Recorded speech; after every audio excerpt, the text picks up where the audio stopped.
Hello guys, good morning! For today's video, dahil medyo may regla ang ating doggy, gagawa tayo ng DIY na napkin. Ayan. Kasi sa sobrang liit ng aking dog, wala pong magkasya sa kanya na diaper.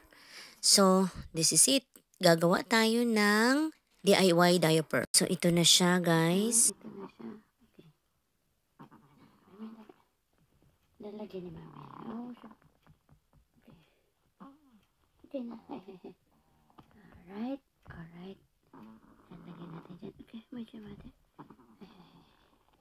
May. Okay. Mati. Lagyan natin dito. Alright. Okay. Okay.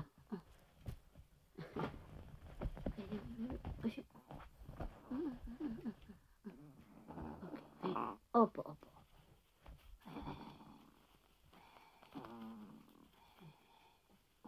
Okay.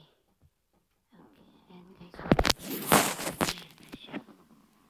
Ay siya na po. Yan. Ganyan na siya. Ganyan na. Tapos itatali ni Mami dito. Itatali ni Mami dito na. Tatali ni Mami yan. Tatali ni Mami dyan. Tatali ni Mami. Ganyan lang. Itatali ni Mami yan dyan. Huwag mahigpit, me. Huwag mahigpit. Okay. Okay, yan na siya. May napkin na